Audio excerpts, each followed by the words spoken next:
Thanda ukubingelela abalaleli nabalandeli be-MBC.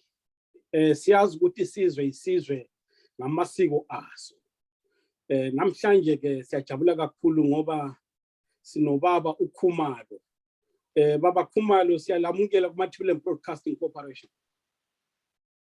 Ngiyabonga kakhulu msakazi ukwamukelwa, ngiyabonga nakubalaleli bakho. Hayi, kuhle kakhulu. Besicela ukuthi lizichaze ukuthi lina lingubani ukwenzela ukuthi abantu bazi ukuthi kahlehle sikhuluma nobani. Kulungile. Mina nguBonman Khumalo, ngisebenza lenkosi uBulelani Lobhengula kaMzilikazi. Okwamanje ngiyayikhulumela inkosi kodwa nje akusomsebenzi opermanent. Ukuthi nje kusafunwa umuntu ozaba isikhulumele senkosi, ngikwenza nje okwamanje. Ngihleli lana eGoli, sebenzisana lamabutho, sebenzisana ezihlangano nje zonke ezithakazelela ukuvuselelwa ubukhosi bakithi ngaphansi kwenkosi uBulelani Lobhengula kaMzilikazi. Amayuthi, omama, abatsha, abantu abadala, lamabutho.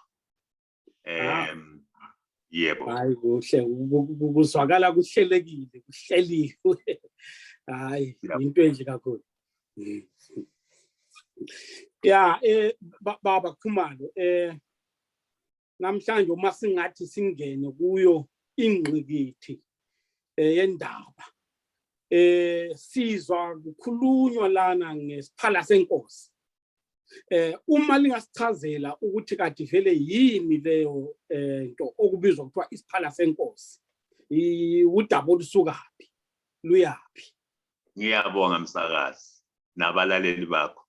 Isiphala senkosi, isiphala senkosi yinto eyayivela ikhona kulisiko kumbe umkhuba wabokhokho bethu ababevele bewenza lumkhuba. Babethi mabevunile, izakhamizi mazivunile zithatha okuncane zikuhambisa enkosini.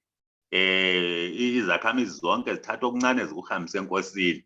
Injongo yalokho yayikuthi inkosi uma ibona isidingo kusiba nendlala ezigabeni ezithile, ithathe kukho lokho iye kupha laba abaswelayo ukudla. Yikho ke kungumkhuba, kuyilisiko lethu amaNdebele. Kwakusenziwa ngokhokho bethu. Ngizachaza ukuthi kungani sikucabange manje, kodwa ke hayi sivuselela isiko lethu ngoba vele ubukhosi lobu buzevuselela isiko lethu, lemikhuba yethu eyayisenziwa ngokhokho emihle eyayithuthukisa isizwe. So leso isiphala senkosi ngokunye kwamasiko awesizwe sikaMthwakazi ayesiqinisa isizwe. Angibonge msakazi. Kuhle kwezwakala. Uyabona makuvuka izinto ezakha isizwe, eziqinisa isizwe. Ngibona kuyinto enhle kakhulu. So ke lo mcabango wesiphala senkosi, uma nje ungayenaba ngawo, usitshele nje kabanzi ngawo. Indaba yesiphala senkosi ifike ngoba bonke laba bantu ababelokhu bebhizi sisebenza nenkosi, senza imicimbi, sisipha abantu ama-food parcel uma kunjwana i-COVID bevalile nje. Kwaya imali yaphela. Lalaba abantu ade benikela uthola ukuthi hayi labo sokubathwalisa ezimo. Kwaze lokho kukhulunywa ngabantu esizweni ukuthi asingabe lokho siphethe ingcebe yethu sicela kuzikhulu kumbe kuma-sponsor, kodwa ake senzeni into eyayisenziwa ngokhokho bethu ukuthi okuncane silakho wonke umuntu ole-18 kusiya phezulu afake kungenani i-20 rand. 20 rand kusiya phezulu ngenyanga ku-akhawunti thile ebhalwe isiphala senkosi, ukuthi asifakeni sonke singumthwakazi, sifake kuleso sikhwama, sifake kuleso siphala ukuze inhlupho lezi esibhekene lazo sizinqobe.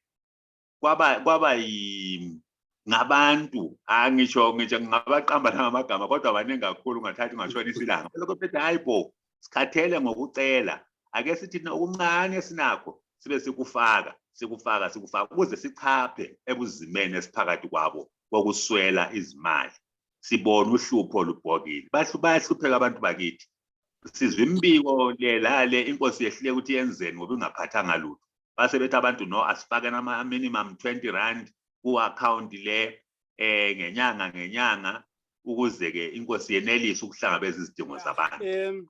Siyazi ukuthi uma abantu kukhulunywa ngemali ukhulunywa ngento ebucayi esensitive kakhulu lina libathembisani ngokwethembeka kokuphatha imali zabo. Ngiyabonga msakazi into esiyenzileyo sithole abameli babatsha sathola abameli bebutho sathola abameli babomama sathola ummeli wabantu abadala ukuthi basivulele i-account lo mmeli wendlunkulu ngisho amantungweni ukuthi basivulele i-account bangu-5 laba bantu kodwa siyedlula lapho bese siba le board ezaba nabantu abayi-15 ibhodi sizakhetha abantu ukuze iBytebridge ingabonisele ngaphandle iPlumtree ingazibonisele ngaphandle iBhinga ingazibonisele ngaphandle sizazama ukuthi labantu masiba siyibumba le iBoard ye-15 ukuthi babona isizwe sonke nje sibone ukuthi simelwe kusizani lokho kusiza ukuthi bazabe bebona bezindlebe zenkosi kuzigaba bakuzo njalo ke imkhosi abayibonayo ubuzima ababubonayo bagijime bazebika bese ke ibhodi le ngokuvumelana ikhipha izimali ukuthi kuyesizwe kodwa ukuthi imali izatshontshwa kuthini ngithanda ukuthi umsakazi ukuthi kayikho into enjalo akusoze kwenzeke into lenziwa ngaphansi kwenkosi ubafungile laba bantu ukuthi angeke balihlaze igama lenkosi ngabantu vele abathembekileyo abawusebenza lo msebenzi ngenhliziyo zabo zonke akukho kuzabonakala emalini futhi laba abasayinayo soze bayikhiphe iBoard ye-15 yeza decide inkosi approve kwenziwe kuzwakala kungumcabango okulicebe elihle kakhulu nangendlela maybe imali ezizophathwa ngakhona kubukeka kuyindlela enhle kakhulu kodwa ke abantu esingathi abazobe bedinga lolo sizo bazobonakala kanjani bazobe bewuhlobo olumi kanjani uze kuthiwa hayi lo uyaludinga usizo. Angibonge msakazi into yokuqala ukuthi thina njengesizwe sizithume ngoba mina nginjenje lo sapho lwami kufanele ukuthi mina ngibe yimi abakhuthazayo abangakithi ukuthi asikhipheni lezi mali ngokuqala lokho ukuthi ngaphandle kwabantu esebenza sonke ngile family kumele ukuthi lo mbiko nguhambise ukuthi asikhipheni imali engengaphansi kwe-20 rand ngenyanga siyifake ku-account into ekhona msakazi enye ukuthi imali kayiphathwa esandleni umuntu lapha eSouth Africa ufika aye ku-ATM afika ayideposit ngoba i-account sifakile isiphala senkosi ku-FNB kodwa ke abasemazweni angithi kule EFT ukuthi umuntu uya ebank yakhe ibank transfer iye bank straight into esiqonqoseleyo ukuthi nxa islip sakho ususiphethe sithathe isithombe nge-WhatsApp ngefoni yakho WhatsApp ngoba sile foni office likhona ezincwadini esizithumelayo ukuthi ubusiyathi besithe ngoJanuary kodwa usuyathi ngoFebruary ngoba ngoFebruary siyabe silomuntu osebenze e-office ukuthi awagcina ama-record ukuthi ubani ubhadele so ke lobu seAmerica lobu kuphi faka imali nge-EFT thina South Africa siyafaka ku-ATM abasekhaya bazacela Ndlovu ngicela ungifakele imali ngapha mina ngizakupha into ethile ekhaya afaka uNdlovu ekhaya mhlawumbe ayethola isikhukhukazi senkukhu abese kusiba lobufakazi ukuthi uNdlovu umkhiphele uzibani irecord igcinwe e-office kubaleka kakhulu lokho irecord yonke izagcinwa e-office uma sengishuthi isithombe set deposit yami ngizasiforwarda ku WhatsApp cellphone ye-office. Umuntu lo sesebenza office kusukela ngoFebruary bese from January kodwa ke sehlulele ukumthola from January siyaqala ngoFebruary. February simthumele sezafaka irecord. Akusoze akula mali ezaphathwa nguzibani ubani uphatha imali hayi uyazifakela ku-ATM bososhoot isithombe uthumele office. Umuntu osebenza office nabe sefaka egcina irecord. Hayi lo hlelo oluzwakala loluhle kakhulu. Oluzovuselela ukuthi abantu becabangelane bencedane besizane. Ngiyazibuza ukuthi kungani kungabi nohlelo njalo olunjalo olucishe lufane nalolo kodwa ke olubheke nje isikhoma senkosi nje ukwenzela ukuthi uma kuvela ezinye izinto inkosi ikwazi ukuthi iye lapho ifike icuphisize.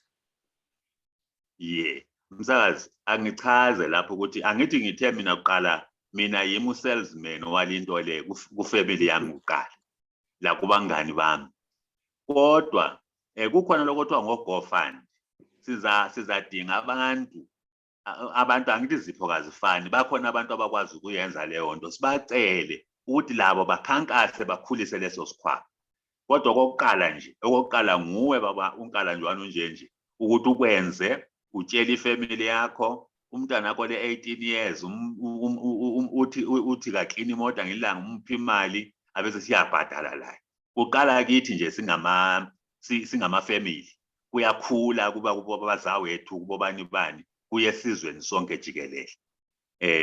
So then oGoFund laba Mhlonishwa sizadinga abantu njwana ngithi izipho kazifani bakhona abantu abakwazi ukukhankasela indaba zemali asenzele isikhuli isikhwama kodwa ke ngiyathanda Mhlonishwa ukuqoqosela ukuthi into impela ephezukwazo zonke yokuqala ukuthi inkosi umithola ama-report ukuthi abantu balala bengadlanga kuba buhlungu kuyo yikho ke abantu kumele bakwazi okokuqala yikulwa lendlala ziyalandela ezinye izinto youth development ukufundiswa ngoku-entrepreneurship ukwenzani ukuthuthukisa ama-talent abo sports ukukhathalela abantu abadala into zonke lezo kodwa okokuqala yikulwa lendlala angabi khona kithi umuntu olale engadlanga la into yokuqala leyo ziyalandela ezinye. Baba Khumalo njengoba nje lisho ukuthi kumele lento iqale kufamily kumindeni yethu sikwazi ukuthi sigqugquzele bonke abantu nje ukuthi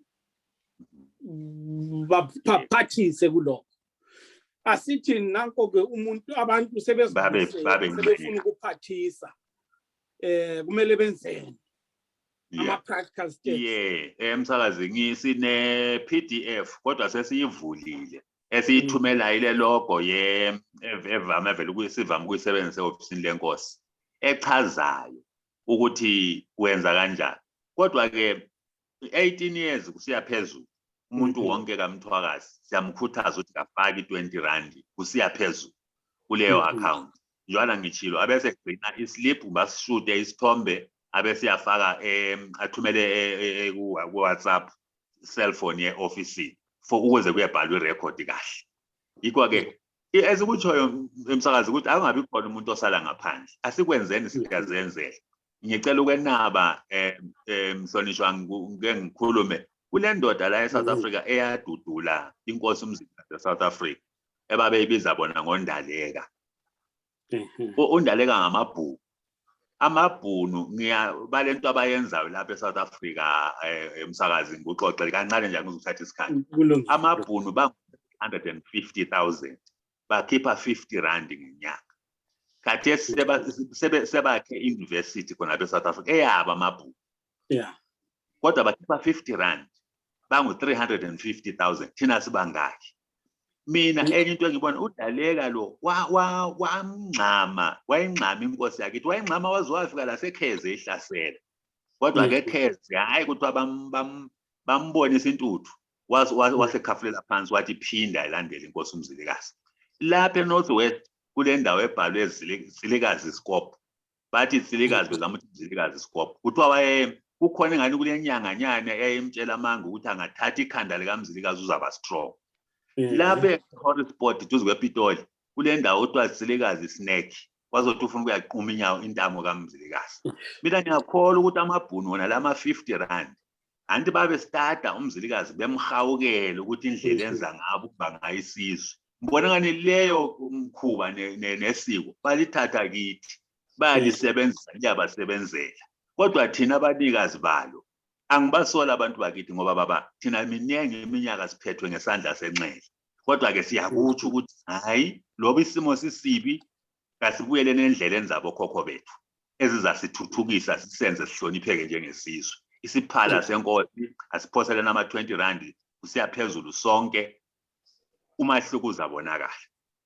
Hayi kuhle.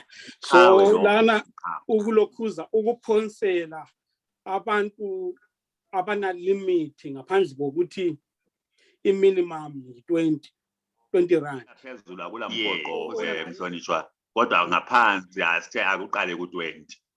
Yeah. 20 ngithi ngenyanga or ngenyanga. Okay. 20 ngenyanga.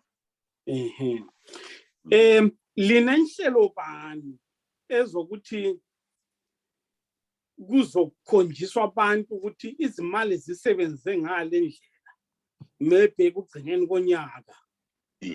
Iboard le esizayibumba kodwa izabe ilethe ireport what ngitshele kulezinto ezintathu esingakazenzi anti cell phones la eoffice kodwa asikabi le landline asikabi le email asikabi le website. Lezo zinto ezintathu kuqala u2022 sizazenza zibe khona. Okokuqala umsakazi abantu abanye abakwazi abazange babone sisiza intandane kumbe abantu bakithi bese kuzimeni lapha eGoli ngama food parcel. Wena wasakaza okunye kwakhona sizakufaka ku website. Abantu bekhaya ba complain bathi bona hawu libhizi ngapha eGoli liphana thina ngapha lathi siyalamba. Nxa kungekho sizakuthatha ngapha ukupha wonke umuntu. Asifakeni ukuze inkosi yenelise ukupha wonke umuntu. Kodwa ke i-board le baba portal izabe reporter. I-record ye-ofisini umubhadele izafakaza. Yeah. Sengingakhuluma nje ngokuthi then ama-priorities bana ngitshilo ukuthi into emqoka kulazo zonke ukuthi kungabi khona owakithi olale ngadlanga. Ngoba uma lokho kuqhubeka kusenzeka isizwe siyaqalekiswa umsakazi ukuthi kube khona olale ngadlanga kanti abanye bayachitha akubusisekanga lokho. Kade ngifisa nje ukuthi izoyenza ukuthi lichazele nje abantu ngesiphala senkosi. Yebo okungumqondo ozokala umuhle kakhulu ovuselela ubuntu nesiko lethu. Into enhle kakhulu ngoba abanye besingayazi ukuthi ayi bekusenzakala into enje ekade. So izinto ezinhle kakhulu lezi. Yeah. Baba Khumalo maybe uma ungaba unawo amagama okugoqa. Okay, ngajabula ba. Msakazi mina njengomfundi weBhayibheli ikhona indaba ekuProverbs lapho uNkulunkulu ekhuluma ngobunyonyo. Ethi ubunyonyo abula folomani ukuthi abula supervisor. Kodwa uma ungahlala thina abafana abeselusayo siyakwazi. Ucha udwendwe buyefuna ukudla buhambise lapho bubugcina khona bubugcinele kusika. Yibunyonyo into encane ingqondo yakho ungazibuza ukuthi ihleli ngaphi khona pha. Kodwa ungeke ubone kubuya lokudla lapho okubekwa khona sokusisa legangeni konke kuyathatha uhambe kukuncane kunjalo. iBhayibheli lithi asihlakaniphe njengabo ubunyonyo sibuthelele ukuze ngesikhathi sokuswela sikwazi ukuthi imncatsha eyayisenziwa ngabadala.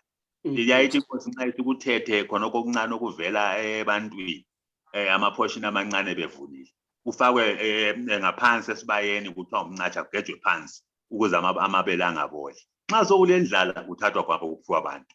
Yikho ke asenzeni nathi njengobunyonyo siye thina singabantu silengqondo siye njengomthwakazi sifake minimum 20 rand. Kungabi le excuse abanye bathi angisebenzi kodwa 20 rand ngiyazi loba singasebenzi siyayithola airtime siyabathenga sitsho ngenyanga i-20 ngenyanga siyenelisa ikukhuthaza lokho msakazi ukuthi asikuphakamele njengesizwe sizikhiphe thina kulolu hlubo okokugcina msakazi bengakutsho ukuthi singela mali ayikho into esingayenza umkhonto walezi insuku imali siyabona amathalent abantu bethu kodwa uthola ukuthi abatholi ukuthi bathuthukise izipho zabo kodwa sila leso sikhwama sizaqala ngendlala siye eziphweni zabantwana amathalenta athuthuke siye ekuthini izalukazi zakithi zingasweli isikhathi somqando sikwazi ukuthi ziphiwa ingubo ezifudumalayo lamajesi afudumalayo intandane zinakekelwe kithi kwavele ngela street kid ngenxa ukuthi kwakunakekelwa yiyo esifuna ukubuyela kuyo sivusa ubukhosi nje sivusa ubuntu bethu. Hayi kuhle kakhulu uMashishi wani uyabuza uthi yena ioffice ivalwa nini uthi ufisa ukuzofika manje ioffice angenze appointment singabonana kodwa lona livaliwe kulezi insuku kodwa angenze appointment singabonana ngoba nyafika kulo yebo yes senza appointment otherwise ngiyethemba unawo ama contact details uma engenawo ngingamnikeza khona lana ungamnikeze impela msakazi ngabonga alright ngizowafaka kulokhuzela uma sengiqedile nawo kulungile hayi kunjalo sibongile kakhulu baba Khumalo ukuthi lize lizositshela ngesiphala senkosi siyathemba ukuthi isizwe sakithi sizophathisa kakhulu ngoba into emqoka kakhulu into eqhakatheke ngendlela eyisimangaliso siyabonga kakhulu siyathemba ukuthi lizoza futhi lizositshela ukuthi isiphala sikhula kangakanani yebo sabe sele update yebo once savusa iwebsite msakazi kuzabe nje sikufaka nje lapha njalo nje iupdate njalo nje lenkulumo zenkosi njalo nje kodwa anti into esese ku process is work in progress. Hayi kuhle kakhulu yebo ngiyabonga kakhulu sibongile kakhulu sibongile kakhulu all right